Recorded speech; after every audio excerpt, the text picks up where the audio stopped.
আসসালামু আলাইকুম। ঈদ যাত্রা বলবেন নাকি সব যাত্রা বলবেন সেটা আপনি নিজেই ঠিক করুন। গতকালকের বাসের ঘটনা তো আপনারা সকলেই জানেন, কিন্তু আজকে সকালবেলায় আরও একটা ঘটনা ঘটে গিয়েছে। দুর্ঘটনা বলা যাবে না, দুর্ঘটনা বলছি না, আমরা এটাকে ঘটনা হিসাবেই ধরে নিচ্ছি। চট্টগ্রামের সীতাকুণ্ডে ঢাকাগামী চট্টলা এক্সপ্রেস ট্রেনে অগ্নিকাণ্ডের ঘটনা ঘটেছে। জি হ্যাঁ, অগ্নিকাণ্ডের ঘটনা ঘটেছে। তবে এই ঘটনায় এখন পর্যন্ত হতাহতের কোনো খবর পাওয়া যায়নি। সংবাদ মাধ্যমের তথ্য এমনটাই বলছে। সংবাদ মাধ্যমের তথ্য ছাড়া তো আমরা বিশ্বাস করি না, তাই সংবাদ মাধ্যম যেটা বলছে সেইটাই বললাম। এখন পর্যন্ত ট্রেনে যে আগুন ধরে গিয়েছে, যাত্রীবাহী ট্রেন, বগিতে আগুন ধরেছে, সেখানে কোনো ধরনের হতাহতের খবর পাওয়া যায়নি। যাত্রীরা নিরাপদে নেমে আসতে পেরেছে, আলহামদুলিল্লাহ। গতকালকের ঘটনায় 24 জনের মরদেহ উদ্ধার করা হয়েছে। পাশাপাশি ওই ড্রাইভার বা হেল্পার যাই বলেন না কেন, তারও মরদেহ উদ্ধার করা হয়েছে। ঈদ যাত্রা সব যাত্রায় পরিণত হয়েছে। আপনি যাওয়ার সময় ঘটনা ঘটছে, দুর্ঘটনা না। আসার সময় ঘটনা ঘটছে, দুর্ঘটনা না। আপনি মারা যাচ্ছেন, আপনার দেহের জন্য ক্ষতিপূরণ বাবদ 25,000 টাকা ঘোষণা করা হচ্ছে। আমরা প্রশাসনের সমালোচনা করতে পারবো না, কারণ প্রশাসনের বয়স মাত্র 1 মাস। এই 1 মাসে প্রশাসন এগুলো কন্ট্রোল করতে ঠিকমতো করতে হয়তো পারে না। এ কারণে সরকারের প্রশাসনের সমালোচনা করা যাবে না। এটার দায় প্রশাসনের নাই। যে ট্রেনে আগুন ধরলো, এটার দায় প্রশাসনের নাই, কারণ তাদের বয়স 1 মাস। এটা তদারকি করার জন্য আরো বেশি হয়তো সময় লাগতে পারে। যাই হোক, সমালোচনা করলাম না, 1 মাস বয়স যেহেতু।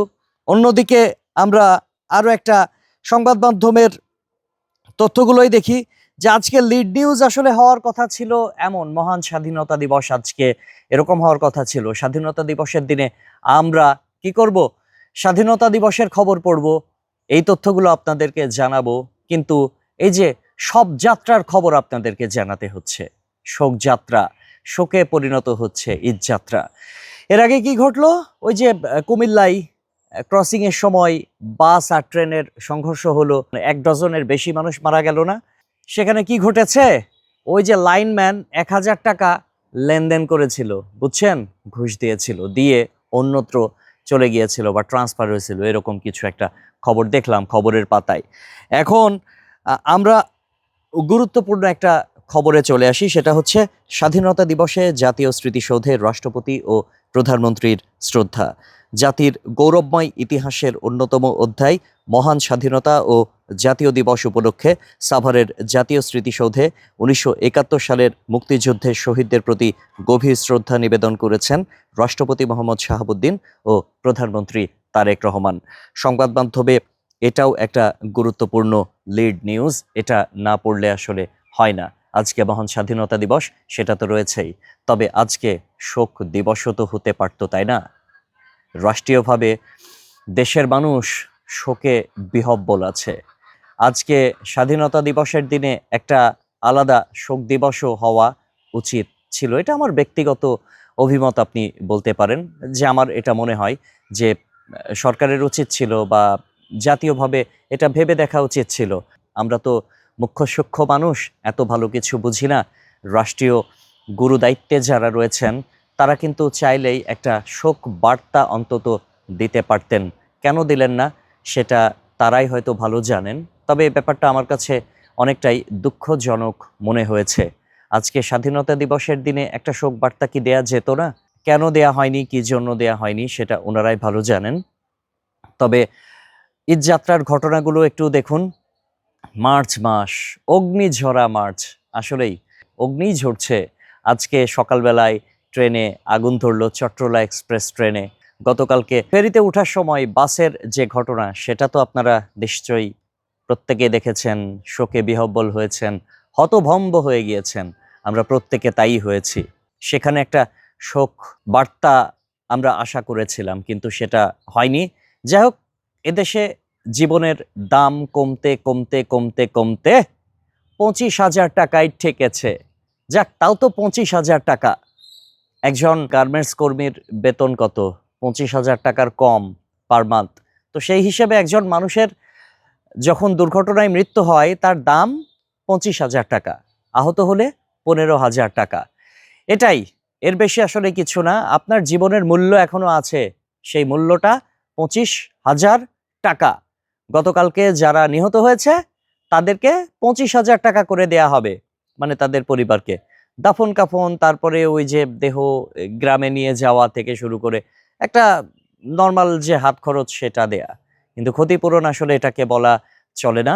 এটা যাই হোক, তারপরেও ক্ষতিপূরণই বলা হচ্ছে। ক্ষতিপূরণ বাবদ যেহেতু 25,000 টাকা দেয়া হচ্ছে, ভালো, এটাও ভালো যে শূন্য কিছুই না পাওয়ার থেকে অন্তত কিছু পাওয়া ভালো, এটাই বলবো।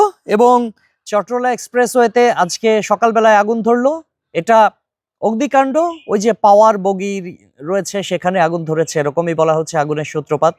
আলহামদুলিল্লাহ যে হতাহতের খবর সংবাদ মাধ্যমের পাতায় আমরা দেখতে পাইনি, যেহেতু সেখানে সরেজমিনে উপস্থিত নেই আমি, সেহেতু আপনাদেরকে সেটা জানাতে পারছি না। সে কথা না হয় পরে বলা যাবে, তবে গতকালকের ঘটনাটা এখনো চোখে ভাসছে। সকালবেলা আরো দেহ উদ্ধার হবে। এখন পর্যন্ত আমি যখন রেকর্ড করছি তখন 24 জনের দেহ উদ্ধার হয়েছে।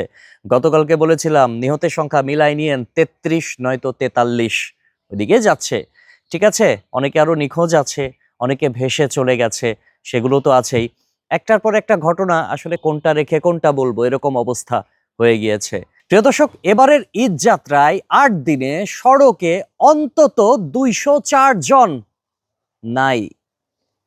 এগুলো সবই ঘটনা, দুর্ঘটনা বলছি না, কারণ এগুলো দেখতে দেখতে আমাদের সয়ে গেছে। হ্যাঁ, সয়ে গেছে, দুর্ঘটনা না, এগুলো আর দুর্ঘটনা নাই, এগুলো ঘটনা হয়ে গেছে, স্বাভাবিক ঘটনা। মানুষ রাস্তায় নামবে, অ্যাক্সিডেন্ট করবে, মারা যাবে, এটাই স্বাভাবিক হয়ে গেছে। এবং ক্ষতিপূরণ বাবদ 25,000 টাকার যে ট্রেন্ড শুরু হয়েছে, এই ট্রেন্ড অব্যাহত থাকবে। যাই হোক, 204 জন, 206 জন আরো বাড়লো। হ্যাঁ, এই যে 204 থেকে আপনি 24, 25, 26, 27 এরকম যোগ হবে না, গতকালকেরটা তো যোগ হবে নাকি, ওইটা যোগ হলে আরো বাড়বে। তাও এগুলো কয়দিনের? 8 দিনের। কোথায় কোথায় ঘটেছে আসেন দেখি। কুমিল্লায়, সোর্স প্রথম আলো, এই যে সড়কে দুর্ঘটনায় নিহত হয়েছে কুমিল্লায় 12 জন, হবিগঞ্জে 4 জন। কুমিল্লায় 12 জন কিন্তু ওই যে বাস আর ট্রেনের মুখোমুখি সংঘর্ষ, ঠিক আছে, ওইটা। তারপরে হচ্ছে হবিগঞ্জে 4 জন, ফেনীতে 3 জন, নাটোরে 3 জন, কিশোরগঞ্জে 2 জন, সুনামগঞ্জ 2 জন, ঢাকা 1 জন, চট্টগ্রাম 1 জন, নওগাঁ 1 জন, কক্সবাজার 1 জন। এখন পর্যন্ত আসলে অফিসিয়ালি এতটুকুই নথি রয়েছে। এবারের ঈদ যাত্রায় 2 শতাধিক মানুষের প্রাণ চলে গেল। ঘটনা, দুর্ঘটনা বলছি না। সবাই ভালো থাকবেন, আল্লাহ হাফেজ।